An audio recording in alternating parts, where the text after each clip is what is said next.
Coming up on Good Morning Longhorns, we took a trip to Austin Pets Alive. More on the pups they're saving. Plus, Moody hosted a diversity symposium last week. What the speakers had to say, all this and more coming up on Good Morning Longhorns.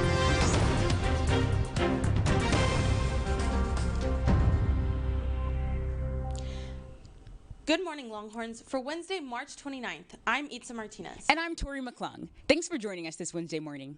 So how are you doing this week, Itza? Well, it's the week right after spring break, and we're finally over that hump, and I'm ready for the end of the semester. I think summer's already calling my name, and so I'm just trying to get over the next couple weeks. Oh, me too. I'm kind of at that burnout phase, but we have 4 more weeks left, so I'm just trying to make the most out of my first year of college. Absolutely.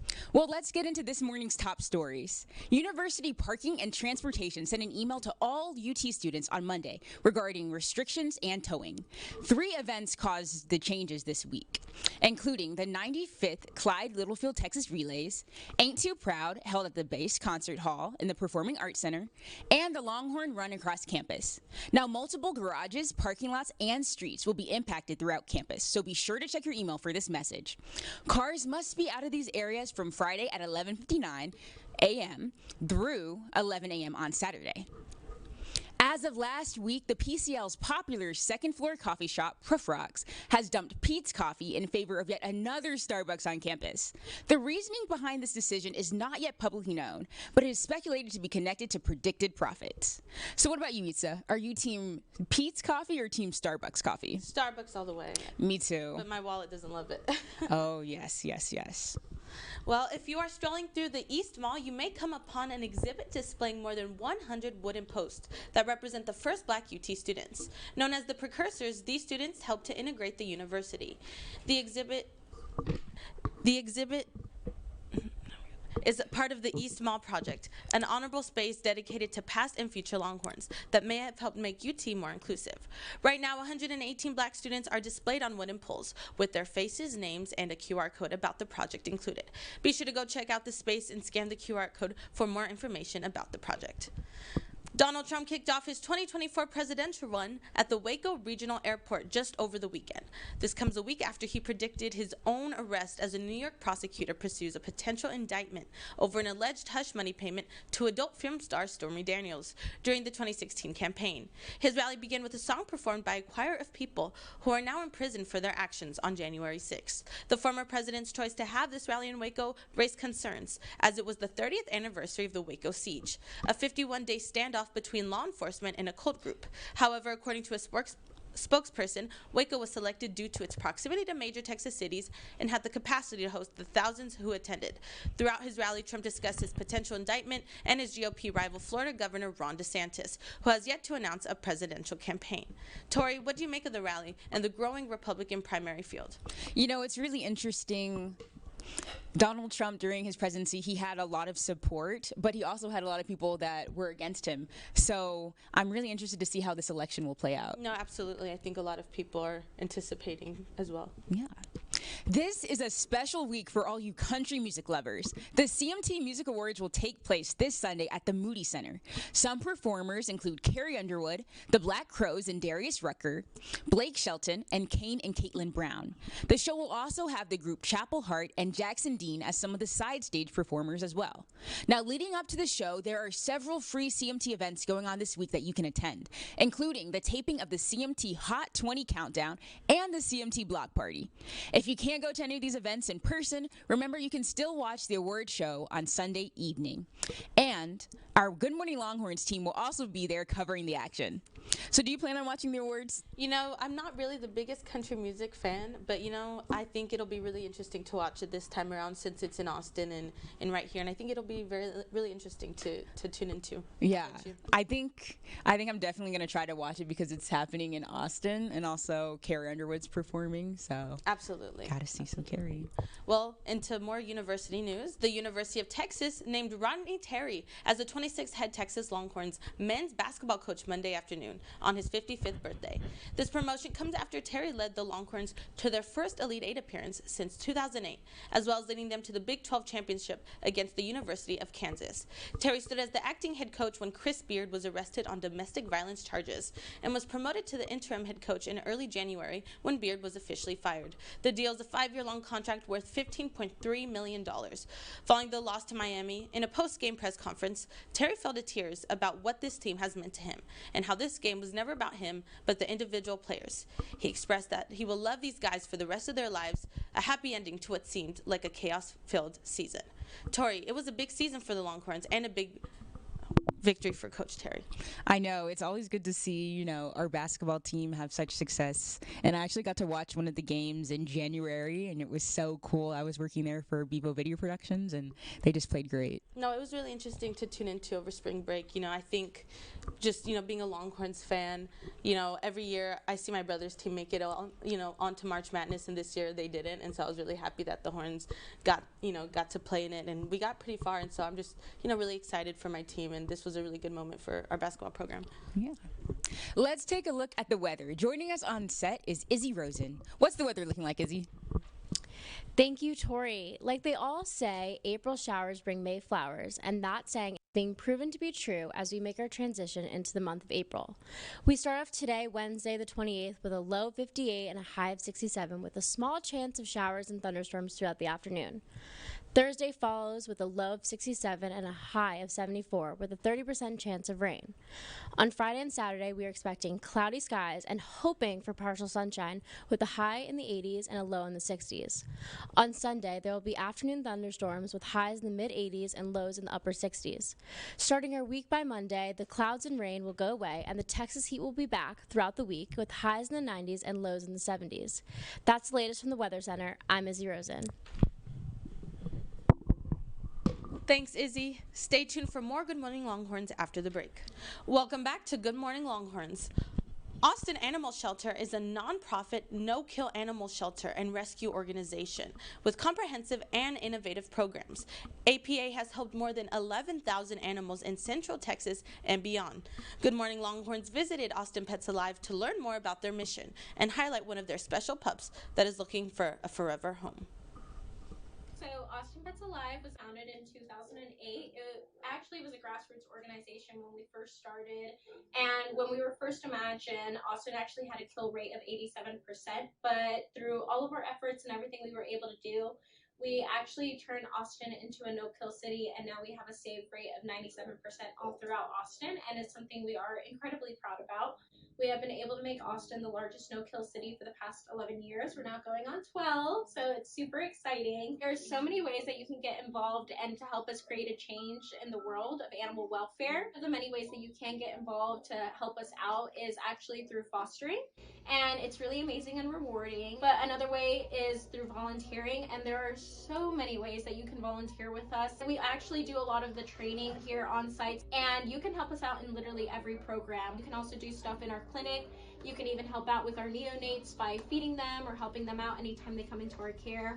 You could honestly find something just about anywhere here. Another really exciting event we have coming up for you to become involved with us is actually called Paddle for Puppies. It'll be hosted on May 7th, and we will be meeting at the rowing dock. Feel free to check out our social media for more updates to come. This is Jimmy. He's one of our adoptable puppies here at Austin Pets Alive. He is super sweet, super lovable. Most of his siblings have actually already been adopted, and we are so surprised this cutie hasn't found his home yet, but could help out puppies like Jimmy.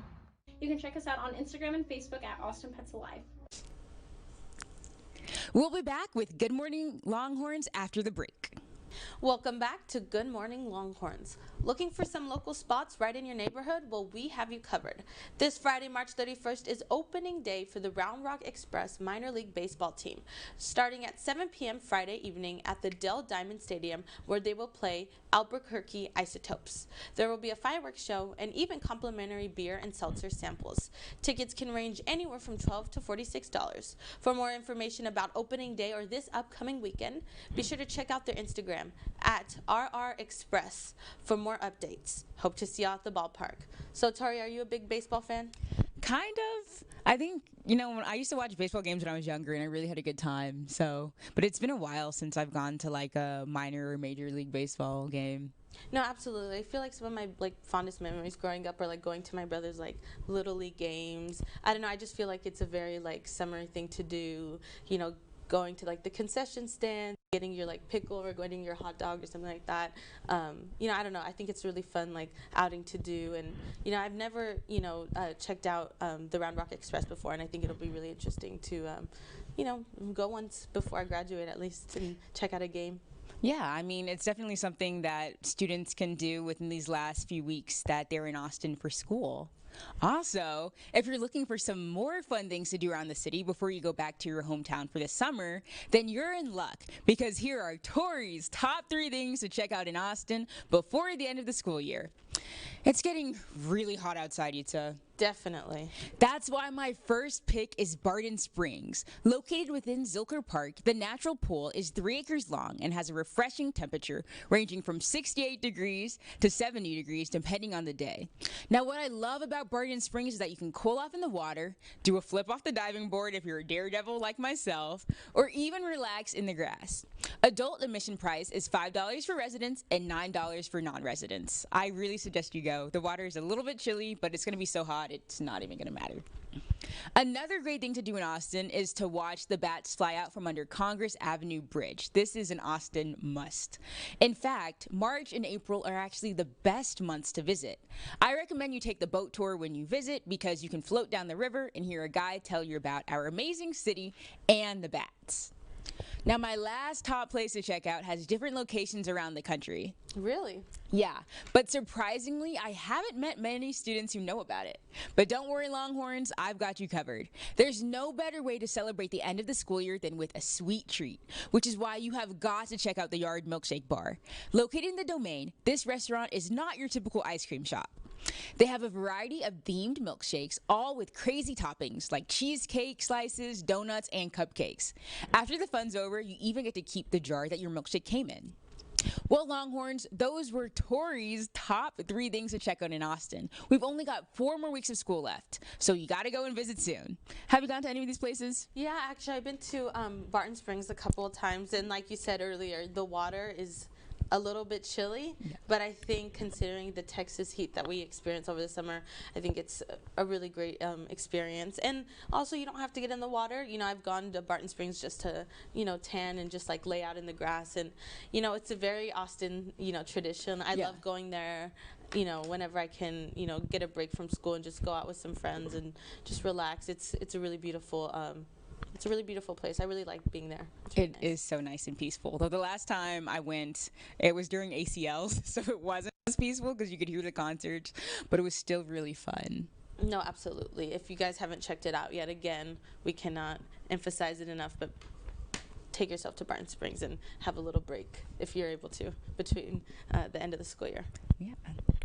We'll be back with more Good Morning Longhorns after the break. Welcome back to Good Morning Longhorns. March is Women's History Month, which means it is a time to reflect on the women from the past and in the present who have helped shape our world. Good Morning Longhorns is celebrating and honoring Women's History Month with a fun game of trivia. So let's see if we can identify these women throughout history. Okay, are you guys ready? Let's start with the first question. Which singer won the Grammy Award for Album of the Year most often? I think I may know this one. What do you think? I think out of the list, I think I'm going to go with Taylor Swift. I'm going to go with Taylor Swift too. Okay, Taylor is correct. Okay. Are you guys big Swifties? Not really. My roommates are like diehard fans. I like some of her songs, but I'm definitely not part of like the crazy fan. But I think she's still great though. I think her music's really good. Love Taylor Swift. So next question. Who is the first woman to co-anchor a news show? Marlene Sanders, Barbara Walters, or Susan Stamberg? What are your thoughts? Do you have a guess, Tori? I'm thinking it's either Barbara Walters or Susan Stamberg, but I don't know. I think I'm kind of in the same position as you. I think I'm going to guess Barbara Walters. Let's see. Yes, Barbara Walters is correct. All right, on to the next question. What female country star is known as the Queen of Pop? A. Shania Twain, B. Carrie Underwood, or C. Casey Musgraves? I'll be honest, I'm not a huge country person, so I don't know this one. This one's a little hard. I feel like I'm leaning towards Carrie Underwood, and if she's not the all-time queen of pop, she's definitely a popular country singer now. So, I don't know. Well, I have to say, you guys are wrong, and I'm a little disappointed in you because I love Shania Twain, and the answer is Shania Twain. Okay, so for the next question, who is the first woman vice president? A. Hillary Clinton, B. Tony Nathan, or C. Kamala Harris? I feel like this one, made really big news when it happened, and so I obviously have to go see Kamala Harris. I agree. Yeah. Yes, that is correct. It is C. Kamala Harris. Okay, on for the next question. Simone Biles is the most decorated athlete in which of the following sports? A. Athletics, B. Figure skating, or C. Gymnastics? Okay, I did gymnastics for a while, so I totally know this one. Simone Biles is an amazing gymnast, so the answer is C. Gymnastics. That is correct. All right, next question. Who was the first woman to own and produce her own talk show? A. Oprah Winfrey, B. Ellen DeGeneres, or C. Drew Barrymore? If I'm going to take a guess on this one, I would say Oprah Winfrey, only because I feel like when I think about female talk show hosts, I feel like that one is one of the older ones that I definitely has been around for a really long time. So A would be my guess, but I'm not too sure. I'm the same with you, Oprah Winfrey, with her show and also her television station. Absolutely. And you guys are correct. It is Oprah Winfrey. Nice. Well, that's all the time we have for today. For more Good Morning Longhorns throughout the week, you can follow us on Instagram at Good Morning Longhorns. I'm Itza Martinez. And I'm Tori McClung. From all of us here at Good Morning Longhorns, have a wonderful Wednesday, and we will see you next week.